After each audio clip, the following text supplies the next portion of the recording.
not like at the same slope, but I kind of gracefully approach it like that. And this is called the type 2. And then there's even a third type, and that is, at very low densities, I'm very bad at finding things, and at higher densities, I get better and better, and then satiation. So this is called the type 3. Okay. So, yeah. Yeah. Well, so the scale's up to the population, so it's each individual. Now, I'm assuming all individuals are equal and they're not interfering with one another. But if they interfere with one another as they search for things, like if there's a small number of cookies and a lot of individuals, and I see a cookie there and you see a cookie there, then I kind of shove you out the way and I go and dash and get it, and you don't. And so it's not that simple. There's this thing called interference competition that comes into this function. So that's a very good point. I'm not going to get too much into detail regarding that. But I just wanted to make the point that there's this function phi of x. There's type 1 and type 2. Now the type 2 is phi of x is equal to b times x. And then there may be another parameter. Let me see what I call it. H over h plus x. And so if you write phi of x, it looks like almost like a Beaverton-Holt relationship. Then you'll get something that goes up smoothly like this. So we've seen this functional form before. And you can say that as x goes to 0, phi of 0 is equal to the limit as x goes to 0. I'm going to divide the top and bottom by x, h over x plus 1. So that what this says is that if I divide top and bottom by x, then in the limit, this goes to 0, this will just go to b. So it means the slope over here is b. It also means that when x is equal to h, x equals h over here, then, no, actually, if you write it another way, that applies, so it hasn't got that interpretation for h. But anyway, it's a two-parameter model, b and h, and you choose b and h to be able to fit this function so that you get what you need. Now, why would you get a type 3? The type 3 says that at very low densities, it's very hard to find things. So, like you get almost nothing when the density of resources are low.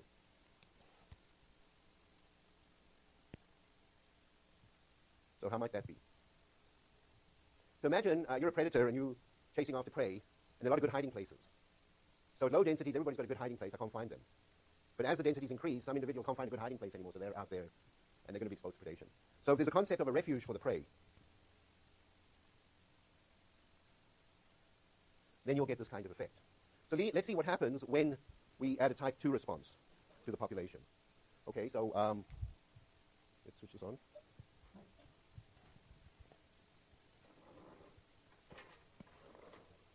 So now what we've done is we've taken bx and we replaced it by bx, x plus h.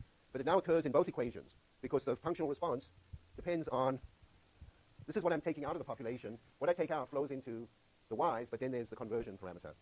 And so now if you write down the isocline equations in this case, you find that it looks almost the same except for this curve. So remember that initially, when we wrote down the very simplest Locker-Volterra model, this was a straight line. In the second case, when we had just logistic effects in limiting the rate at which the prey grow, this was a straight line. Now what we see is that this is actually part of a parabola, or a quadratic equation. So we went from a straight line to a linear to a quadratic isocline. And again, the population goes around. And so we can ask what happens asymptotically.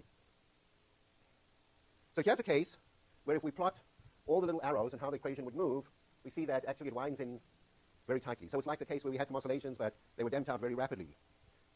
And so we get, in this case, what is the non-trivial equilibrium is what? In this case, what do we call it? It's a spiral. What kind of spiral is it? It's stable. Now, this is a very interesting one because it looks like we're heading down to it. But we don't quite get there, and then we go off in this direction. So what is this? The trivial one is what? Yeah, it's a saddle, because if we started even closer to this axis, we come down even further. So all solutions, as depending on the initial conditions, if we started very close to here, so we started with high values of predators and almost no prey, they would drive the population right down very rapidly. But then, as they did that, all the predators would be dying. So as they got into here, they would start to escape the predators because the predators are dying, and they would be able to start growing. And then they would come through here, and they would start growing, and then the predator population would start growing, and it would start to bring them down again. But in this case, it very rapidly goes to a stable equilibrium. But now there's another case where if we take this blue line is is a predator isocline, and it's always vertical, but this blue line could be over here. If this blue line was over here to the right of this point, then it wouldn't intersect with this isocline. So what would happen is the prey would go to its carrying capacity and the predator would just collapse to nothing. And in that case, you'd say the predator is so inefficient that it just dies even at high densities of prey, and the prey, when there's no predators around, they're just growing logistically, so they're going to the carrying capacity. As this line moves down, it corresponds to the predators becoming more and more efficient relative to the density of prey. And as they become more and more efficient, so you've got an equilibrium. But if you go well over, so you go past this, if there's a hump over here and you go past it by some amount, you get to a situation where this is unstable, and the solution winds out to an orbit. So this is a closed orbit. Now remember, we started off with the Lotka-Volterra model. We got closed solutions. Is this the same thing as that case? Or how would this differ from the first case that we saw? What is kind of very noticeably different now about the behavior? We have this closed orbit, but what's going on? So I'll go back to this situation over here. Okay, there. There we have these closed orbits. But the closed orbit that you're on depends where you started out. You start out on one of those orbits and you stay on that orbit. That's very different from this case where you start out at any point and you go to the same closed orbit. So in this case, the closed orbit is called a stable limit cycle. In the very first case, those cycles were neutral from a stability point of view. The other cycles trajectories didn't move to one cycle. So no cycle attracted everything. This is called an attractor. So an equilibrium is called an attractor. And an equilibrium is a point that attracts all solutions if the equilibrium is stable. So stable equilibrium attracts solutions around it. A stable limit cycle also attracts solutions around it, but it doesn't attract solutions to a point, but it attracts it to a closed orbit. And this orbit is a characteristic of the system. So in a system like this, if you see sustained oscillations, these oscillations can be sustained by the fact that you have a very efficient predator. And the predator is so efficient that the only way it can coexist is that this line comes far enough over so that it's not possible to have a stable equilibrium, and this quality is set up. So when you look at the Lynx-hair interaction and you see it go on and on and on, you can say, is that due to environmental perturbations that keep driving the system in one direction or another?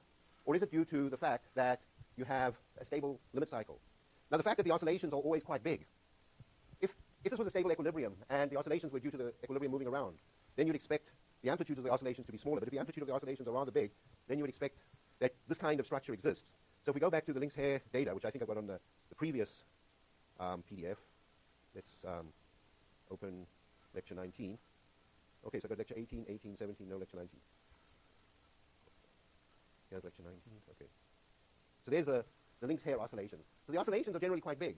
So what you would say is that you probably have some kind of stable attractor, but that the differences from year to year are also due to environmental factors. But because the oscillations are very big, there likely exists a stable limit cycle. And what that would tell you is that for the hair, the lynx is a very efficient predator. So in other words, the hair's not got much chance to do anything except succumb. And the only defense mechanism it has is that as its density goes down, so the lynx is kind of too efficient for its own good, and a lot of individuals starve, and that allows the hairs to come back. And then the lynx comes back, and because it's so efficient, it goes back into driving it down to zero again. But because there need to be a certain density of hair to lynx in order for this to work, eventually the number of hair per lynx falls sufficiently low that the lynx population crashes more than the hair population when it goes very low, and it allows the hair population to come back. Also, the hair population comes back because the hair population is a much faster breeder. So their intrinsic growth rate is much higher. And another thing about this is that lynx populations probably don't decay exponentially in the absence of hair. So in order to get this model right, we would have to change that component. So we've changed two of the three major problems. One is exponential growth of the prey, we put in logistic. Satiation of the predator at high prey density, we put in a Howling type 2 response function. But the fact that the prey should starve rapidly when the predator should starve rapidly when there's no prey, we haven't modified that term yet. And that is a little bit harder to do, so we're not actually going to discuss how to do it.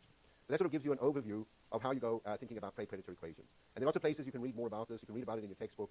You can go online and you can look in Wikipedia on Lotka-Volterra prey-predator equations. You can read ecology textbooks if you're more interested in the biology. This is the basics of how we model prey-predator interactions just using two equations and making some assumptions about the population being homogeneous. Notice that we didn't say anything about age structure in the population. So there are no young hair, juvenile hair, and older hair. There are no young lynx. There are no females, no males. We haven't taken any of that into account. So it's not surprising that these models don't fit the data that well. But when they do fit the data reasonably well, then you can say, okay, this interaction between prey and predator that drives these oscillations is a very important component of the interaction. And these other things we've been talking about will affect it, but not decisively to change the behavior significantly. But it would change the behavior significantly, for example, if the predator only ate the adults and didn't eat the juveniles. So for example, in fish populations, big fish eat medium-sized fish, but they don't eat small fish because it just doesn't work for them. So in a fish population, the predator may be a big fish, the prey may be an intermediate fish, but at a young age, it's a very small fish. And in that case, there would be selective harvesting of only the older fish. So in order to model that correctly, you'd have to put some age structure in. Now, as you can see, you can elaborate this in many ways. And we could just, we could spend the rest of the semester just talking about how to refine this and how to look at different systems. So that's not going to be too useful for us because we're interested in understanding just relatively simple, broad ideas. So the next thing that we'll discuss is when you've got two homogeneous populations competing, how setting up models like this can inform us about how these systems may work. Okay, thanks very much.